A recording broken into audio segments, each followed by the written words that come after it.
Hello students, today we are going to discuss equity share.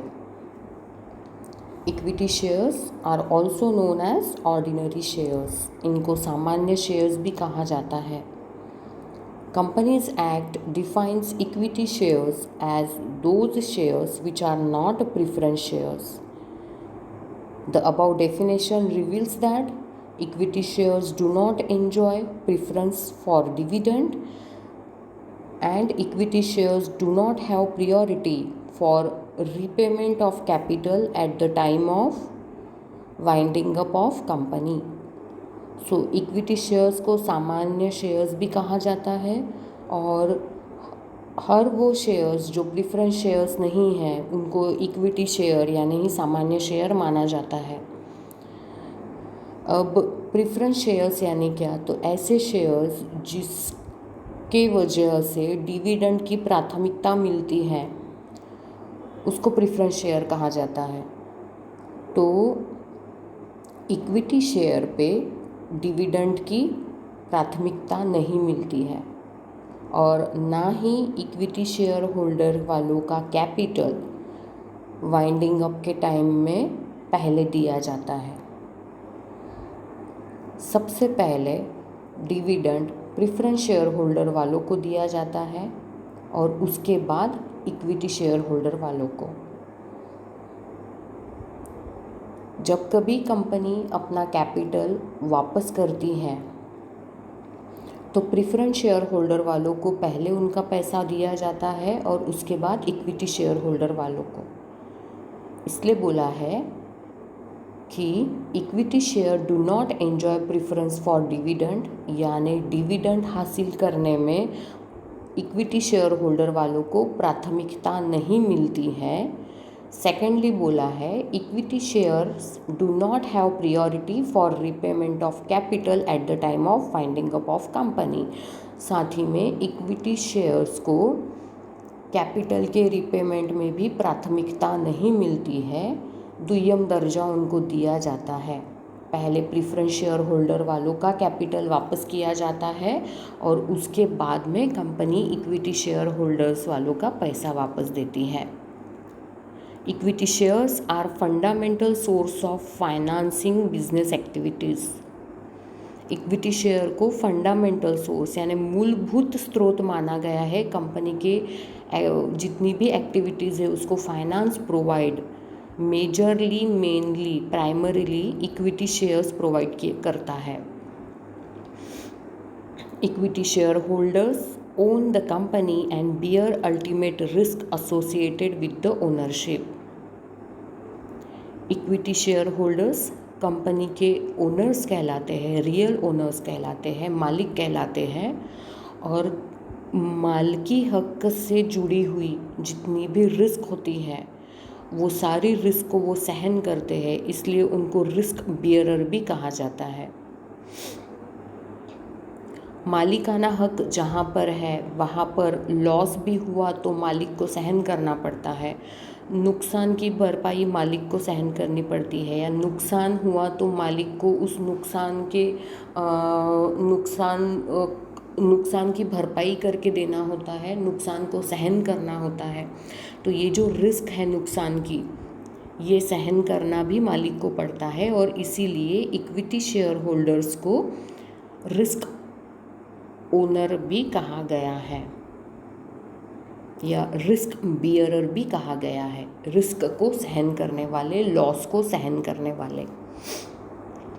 After paying claims of all other investors the remaining fund belongs to equity share holders. These equity share holders are residual claimants of income and assets. Company बंद होने पर जो investors ने company में पैसा invest किया है उन सब के दावे, उन सब के अधिकार, उन सब के मांगों को मद्देनज़र रखते हुए उनके पैसे उनको वापस किए जाते हैं और बचा हुआ जो भी फंड, जो भी असेट, जो भी पैसा कंपनी के पास रह जाता है उन सारों पर अधिकार सिर्फ और सिर्फ इक्विटी शेयर होल्डर वालों का रहता है. सो जब कभी कंपनी बंद होती है जिनके पैसे वापस करने होते हैं उनके पैसे वापस किए जाते हैं और बचा हुए पैसे पर इक्विटी शेयर होल्डर वालों का अधिकार होता है, इसीलिए उनको रेसिडुअल क्लेमेंट भी कहा जाता है। यहाँ रेसिड्यू यानी होता है बचा हुआ पैसा, और क्लेमेंट यानी उस पैसे पर जिनका अधिकार है। तो इस तरह से रेसिडुअल क्लेमेंट कहलाते हैं equity share holders. Equity share holders do not carry any fixed commitment of dividend. They are paid dividend at the rate recommended by board of directors. If there is no profit, no dividend will be payable. Equity share holders वालों को dividend से related fix commitment company द्वारा कभी भी नहीं दी जाती है। Preference share holder वालों को फिक्स रेट ऑफ डिविडेंड का कमिटमेंट प्रॉमिस कंपनी पहले ही देती है जब कंपनी वो शेयर्स इशू करती है, लेकिन ऐसा कोई promise company equity share holder वालों को नहीं करती है। बोर्ड ऑफ डायरेक्टर कंपनी का प्रॉफिट देख के डिसाइड करती है डिविडेंड देना है या नहीं देना है, और उस हिसाब से इक्विटी शेयर होल्डर वालों को डिविडेंड दिया जाता है। अगर कंपनी को प्रॉफिट नहीं हुआ तो डिविडेंड नहीं दिया जाएगा इक्विटी शेयर होल्डर वालों को, और अगर कंपनी को कम प्रॉफिट होता है तो इक्विटी शेयर होल्डर वालों को कम डिविडेंड दिया जाएगा। सो इक्विटी शेयर होल्डर वालों का रेट ऑफ डिविडेंड कभी भी फिक्स नहीं रहता, वो फ्लक्चुएटिंग रहता है, वो वेरी करता है कंपनी के प्रॉफिट के हिसाब से। Thus, the fortune of equity shareholders is tied up with the ups and downs of the company.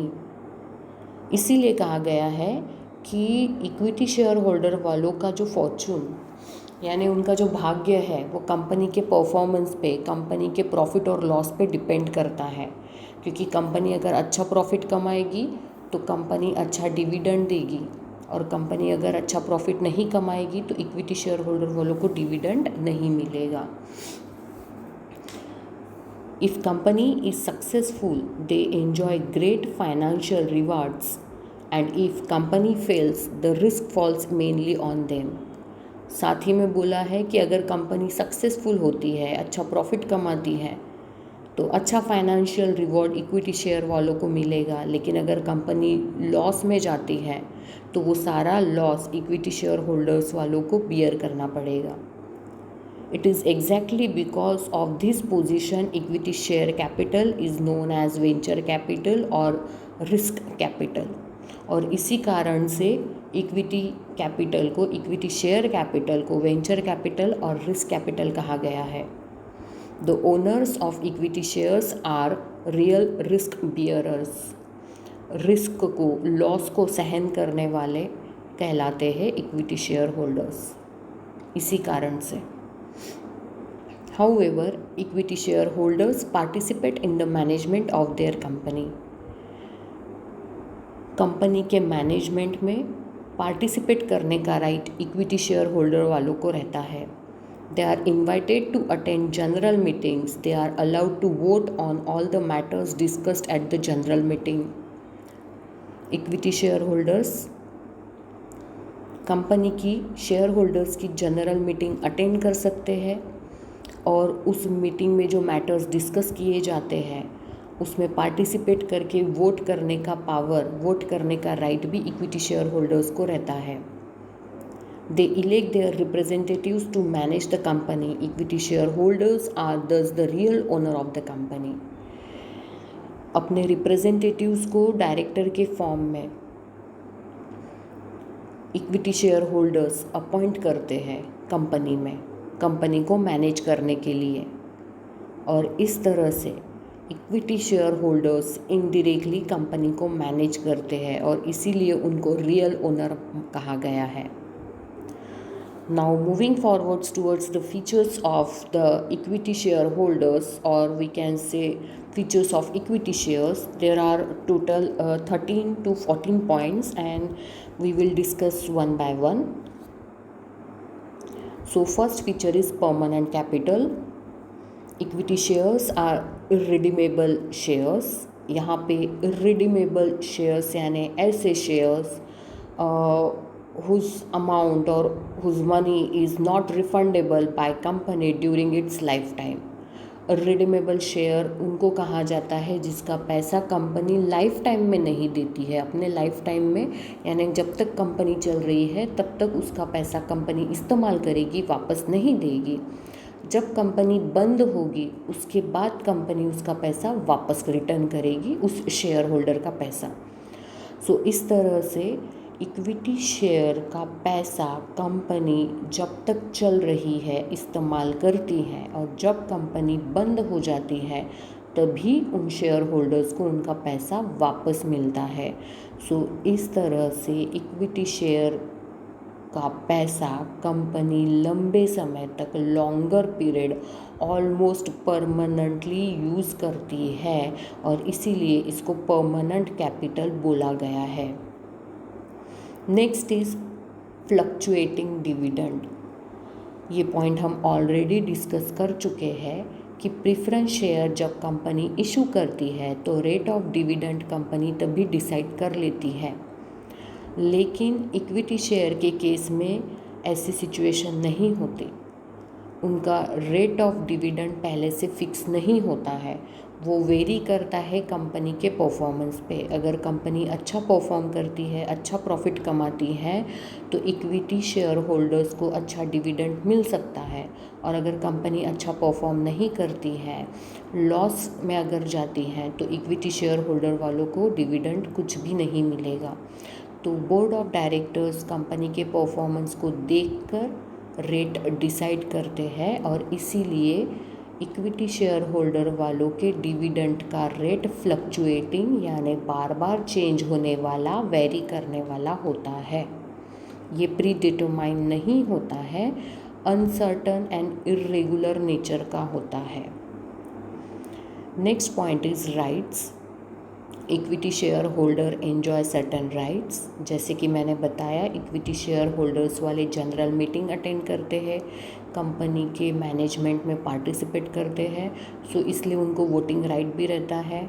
Company के इम्पॉर्टेंट डिसीजन मेकिंग में ये हेल्प करते हैं। Next is right to share profit. It is an important right of equity shareholders. They have right to share in profit when distributed as dividend. If company is successful and makes handsome profit, they have advantage of getting large dividend. तो company जब अच्छा perform करती है तो preference share holders वालों को dividend देने के बाद में जो भी पैसा या जो भी डिविडेंड बचता है, डिविडेंड का पैसा बचता है, वो सारा की सारा पैसा इक्विटी शेयर होल्डर्स वालों को मिलता है। इस तरह से उनको right to share in profit मिलता है। Next is right to inspect books of accounts. Company की जो स्टैट्यूटरी बुक्स होती है उसको इंस्पेक्ट करने का, उसको चेक करने का राइट भी इक्विटी शेयर होल्डर वालों को मिलता है। Right to transfer shares. Equity share holders enjoy the right to transfer shares as per the procedure laid down in the article of association. तो अपने शेयर्स को गिफ्ट करने का, सेल करने का पावर और राइट हम बोलेंगे इक्विटी शेयर होल्डर वालों को मिलता है।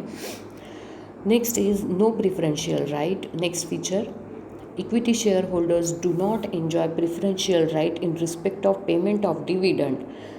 They are paid dividend only after dividend on preference shares has been paid. ये पॉइंट हम ऑलरेडी डिस्कस कर चुके हैं कि इनको डिविडेंड के लिए, डिविडेंड के पेमेंट में इनको प्राथमिकता नहीं मिलती है, इनको द्वितीय दर्जा दिया जाता है। इसका मतलब ऐसा कि कंपनी जब प्रॉफिट कमाती है और डिविडेंड डिक्लेयर करती है तो पहले डिविडेंड प्रेफरेंस शेयर होल्डर को दिया जाता है और उसके बाद इक्विटी शेयर होल्डर को डिविडेंड मिलता है। Similarly, at the time of winding up of company, equity shareholders are paid last. Further, if no surplus amount is available, equity shareholders will not get anything. Winding up यानी जब company बंद होती है तो उसके बाद में प्रेफरेंस शेयर होल्डर्स और सिक्योर्ड क्रेडिटर्स, इन सब का पैसा वापस दिया जाता है, और सबसे लास्ट में इक्विटी शेयर होल्डर वालों का पैसा वापस दिया जाता है। अगर कंपनी सक्सेसफुल नहीं रही या प्रॉफिट में नहीं चली और कंपनी अगर लॉस में चली गई, तो ऐसे केस में कभी कभी इक्विटी शेयर होल्डर वालों को उनका पैसा शेयर का वापस भी नहीं मिलता। Next feature is controlling power. The control of company is vested with equity share holders. They are often described as real master of the company. It is because they enjoy exclusive voting rights. The act provides the right to cast vote in proportion to shareholding. So equity share holders को real master कहा गया है company का। ये इसलिए कहा गया है क्योंकि कंपनी को वो कंट्रोल करते हैं। कंपनी के इम्पॉर्टेंट सारे डिसीजंस लेने में इनका हाथ होता है। उनको वोटिंग राइट्स दिए गए हैं एक्ट के द्वारा। कंपनीज एक्ट 2013 के द्वारा इनको वोटिंग राइट्स मिले हैं और वोटिंग राइट्स इनको इनके शेयर होल्डिंग के प्रोपोर्शन में मिले हैं। मतलब जिसके पास ज़्यादा शेयर है कंपनी के, उसके पास में वोटिंग राइट ज़्यादा है।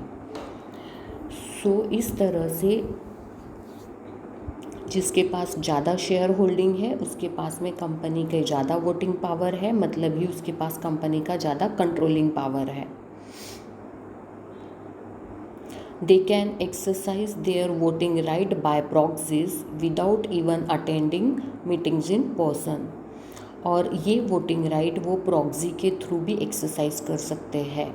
प्रॉक्सी यानी कि आप इन पर्सन मीटिंग अटेंड ना कर पाए तो आप अपने रिप्रेजेंटेटिव को वहाँ मीटिंग में भेज के अपने हिसाब का वोट आप उसको डालने लगा सकते हैं, वोट देने लगा सकते हैं और इस तरह से आप आपके वोटिंग पावर को यूज़ कर सकते हैं। By exercising voting right, they can participate in the management and affairs of the company. They elect their representatives called directors for the management of the company. Equity shareholders अपने representatives director के form में company के management के लिए select करते हैं, elect करते हैं। मतलब कंपनी के जो डायरेक्टर्स होते हैं, जो कंपनी का पूरा मैनेजमेंट देखते हैं, उन डायरेक्टर्स को अपॉइंट ये इक्विटी शेयर होल्डर्स करते हैं और इस तरह से इनडायरेक्टली भी इक्विटी शेयर होल्डर्स कंपनी के मैनेजमेंट में इन्वॉल्व रहते हैं। They are allowed to vote on all matters discussed at general meeting. Thus, equity shareholders enjoy control over the company. और इसी तरह से जनरल मीटिंग में जो भी मैटर्स डिस्कस होते हैं उन सारे मैटर्स पे वोट करने का पावर इक्विटी शेयर होल्डर्स को होता है। और इसी तरह से इम्पॉर्टेंट मैटर्स में वोटिंग करके डायरेक्टर्स को अपॉइंट करके इक्विटी शेयर होल्डर्स कंपनी के मैनेजमेंट में और कंपनी के इम्पॉर्टेंट अफेयर्स में पार्टिसिपेट करते हैं। दैट्स वाई कहा गया है कि उनके पास में कंट्रोलिंग पावर है and they are the real masters of the company. Next few points we will discuss in our other lecture. Here we conclude. Thank you.